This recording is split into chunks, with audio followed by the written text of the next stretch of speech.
வணக்கம் மக்களே. நாம் இப்போ பார்க்க போகிறது மொடவாட்டுக்கால் சூப்பு தான் செய்ய போகிறோம். இது மொடவாட்டுக்கால். இது கொல்லிமலையில் தான் கிடைக்குது. இது பாறை எடுக்கலைன்னா முளைக்குதுங்கிறாங்க. இது பார்க்கறதுக்கு ஆட்டுக்கால் மாதிரியே தான் இருக்கும். மேலேனா மொசு மொசுன்னு இருக்குது பாருங்கள். இது சூப் வச்சு குடித்தாலும் நான்வெஜ் சூப்பு மாதிரி தான் இருக்கும். நல்லாயிருக்கும். ஆனால் கால் வலி, கை வலி, உடம்பு வலி, ஜாயிண்ட் பெயின் எல்லாத்துக்குமே நல்லாயிருக்கும்னு சொல்கிறாங்க. இதை எப்படி சூப் வைக்கலான்னு பார்க்கலாம். இது தோலை சீவிட்டு இது பண்ணிட்டு வரணும். இந்த தோல் சீவி வச்சுருக்கேன். தோல் சீவினா இஞ்சி மாதிரியே தான் இருக்கும். இதை சின்ன சின்ன பீஸாக கட் பண்ணிட்டு வரணும். கட் பண்ணிட்டு வரலாம் வாங்க. இப்போ இதை கட் பண்ணிட்டு வந்துட்டோம் சின்ன சின்ன பீஸாக. நமக்கு ஒரு சின்ன பீஸே போதுமானது. இப்போ இதுக்கு தேவையான பொருள் என்னென்னு பார்ப்போம். ஒரு 10-15 சின்ன வெங்காயம், ஒரு 20 கூட எடுத்துக்கலாம், நீங்கள் ஒன்றும் தப்பு இல்லை. ஒரு 2 தக்காளி, சின்ன தக்காளியாக எடுத்துங்க. தக்காளி போடாமல் கூட இருக்கலாம், இல்லை நமக்கு வேணும்னா போட்டுக்கலாம். 2 பச்சை மிளகாய், இஞ்சி பூண்டு, மிளகு ஒரு 1.5 ஸ்பூன் போட்டிருக்கேன். மிளகு போட போகிறதா காரம் நல்லாயிருக்கும் சூப்புக்கு. கொஞ்சம் பெருஞ்சீரகம், ஜீரகம், ஒரே ஒரு பட்டை, கல்பாசி, பிரிஞ்சி இலை, சும்மா வாசத்துக்கு தான். இது எல்லாத்தையும் அப்படியே போட்டு முழுசாகவே வேக வைக்க போகிறோம். அதுக்கப்புறம் தான் அரைக்கணும். இதை இப்போ குக்கரில் வச்சு ஒரு 3 சவுண்டு வச்சுட்டு வந்துடுவோம்.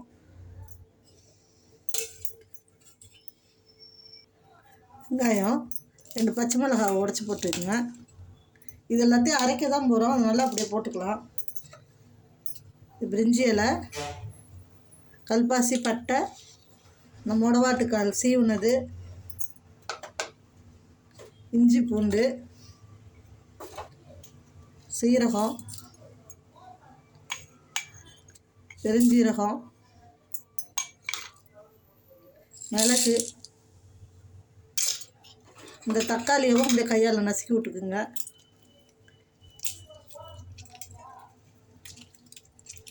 கையால் நசுக்கி விட்டுட்டு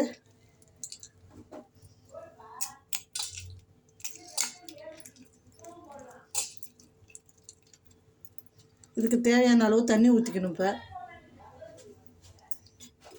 இதுலேயே இப்போ தேவையான அளவு உப்பு போட்டுக்கோ. 1 ஸ்பூன் உப்பு போட்டிருக்கேன்.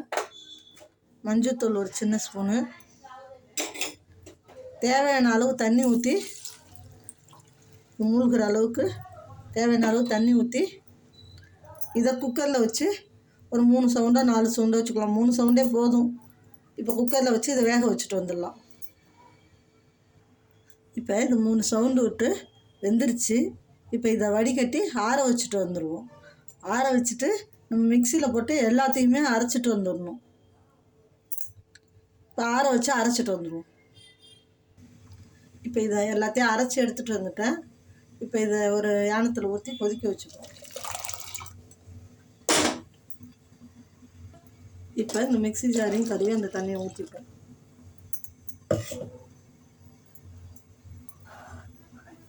இப்போ இதில் இன்னும் கொஞ்சம் தண்ணி ஊற்றிக்கலாம். தேவையான அளவு தண்ணி ஊற்றி கொதிக்க வச்சுக்கலாம்.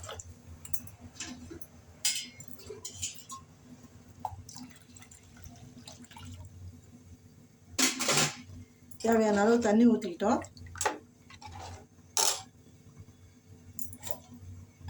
இதில் இப்போ கொஞ்சோண்டு நெய் இல்லாட்டி வெண்ணெய் போட்டுக்கலாம். உங்கள்கிட்ட எது இருக்கோ போட்டுக்கங்க. அப்போ தான் அந்த நான்வெஜ் சூப்பு டேஸ்ட்டு கிடைக்கும் நமக்கு, அந்த எண்ணெய் பிசு பிசுப்பு இருக்கும்போது.